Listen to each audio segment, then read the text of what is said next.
सन्माननीय मुख्यमंत्र्यांच्या अध्यक्षतेखाली डिझास्टर मिटिगेशन आणि मॅनेजमेंटच्या संदर्भात आज एक बैठक झाली। या बैठकीमध्ये army, navy, air force, NDRF, SDRF आणि यासोबत सगळे विभागीय आयुक्त आणि डिझास्टर मिटिगेशन आणि मॅनेजमेंटशी संबंधित सर्व विभागाचे लोक हे उपस्थित होते। जवळजवळ 1.5-2 तास हा सगळा आढावा चालला आणि मग सेंट्रल रेल्वे असेल, वेस्टर्न रेल्वे असेल, अशा सगळ्यांनी काय उपाययोजना केल्या आहेत।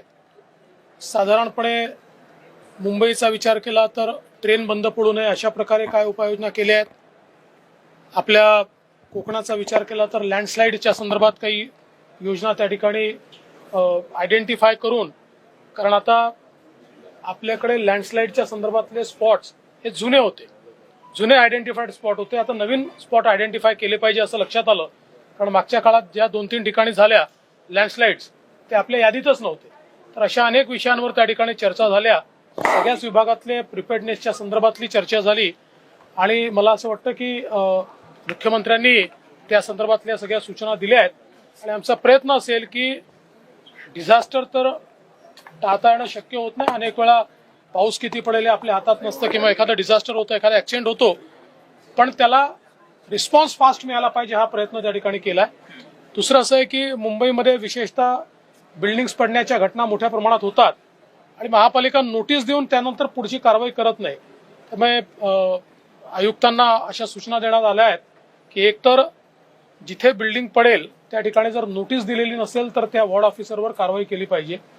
दुसरं, जिथे नोटिसेस दिल्या आहेत आणि विशेषतः जी हायली डिलॅपिलेटेड अशा प्रकारची बिल्डिंग आहे, लोकांना किती सांगितलं तरी लोक ती सोडत नाही आणि म्हणून किमान या काळापुरतं जर काही त्यांच्याकरता निवारे तयार केले तात्पुरते आणि त्या तात्पुरत्या निवाऱ्यात तुम्ही शिफ्ट व्हा। पावसाचे ते जे काही दिवस आहेत ते दिवस सोडून तुम्ही पुन्हा आपल्या घरी जा। अशा प्रकारचं काही करता आलं तर एखादी बिल्डिंग पडली तरी आपल्याला त्या ठिकाणी मनुष्यहानी वाचवता येईल। तर या संदर्भातला काही टेम्पररी निवाऱ्यांचा प्लॅन तयार करता येईल का, अशा सूचनाही त्या ठिकाणी मुख्यमंत्र्यांनी आपले जे आयुक्त आहेत त्यांना दिलेल्या आहेत। डिजास्टर मिटिगेशन और मैनेजमेंट के बारे में आज एक बैठक हुई। इस बैठक में एनडीआरएफ, आर्मी, नेवी, एयरफोर्स और इसके साथ साथ रेलवे के लोग, अलग अलग विभागों के लोग ये सारे आए थे। म्यूनिसिपल कॉर्पोरेशंस के लोग आए थे, कलेक्टर्स थे, विभागीय आयुक्त थे और सबने मॉनसून के चलते उनका डिजास्टर के बारे में, उसको रिस्पांस देने के बारे में क्या प्रिपेयर्डनेस है, इसके बारे में प्रेजेंटेशंस के बारे में सारी चीजें हमारे सामने रखी और श्रीमान मुख्यमंत्री जी ने उनको ये निर्देश दिया कि डिजास्टर तो सारे के सारे हम टाल नहीं सकते, किंतु जब कोई डिजास्टर होता है, नेचुरल कैलेमिटी होती है, तो हमारा रिस्पांस फास्ट होना चाहिए। इस दृष्टि से सारी यंत्रणा तैयार रहे और इसके बारे में कई निर्देश जो है वो अभी दिए गए। एक सवाल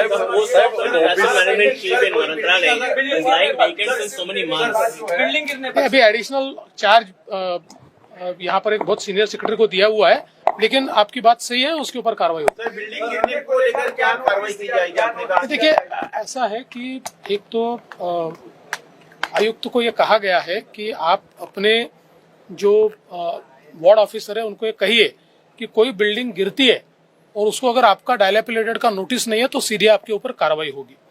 दूसरा, उनको ये भी कहा गया है कि लोग डायलैपिलेटेड बिल्डिंग छोड़ना नहीं चाहते क्योंकि उनकी कोर्ट केस होती है और उनको लगता है हम छोड़कर चले गए तो हमारे को ये जगह वापस नहीं मिलेगी और फिर कई बार बिल्डिंगें गिरती है और उनकी जान जाती है।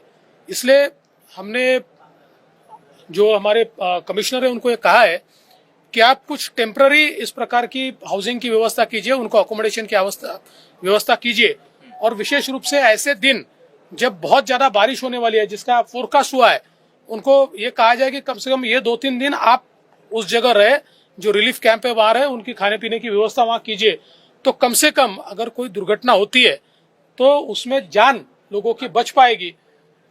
इस प्रकार का आदेश दिया। सर, आज तुम्ही ओबीसी आढावा बैठक घेतली, काय नेमकं बैठकीमध्ये असं आहे की ओबीसी समाजाच्या संदर्भात विशेषतः ओबीसीचं राजकीय आरक्षण हे त्या ठिकाणी महाराष्ट्रामध्ये संपुष्टात आलेलं आहे.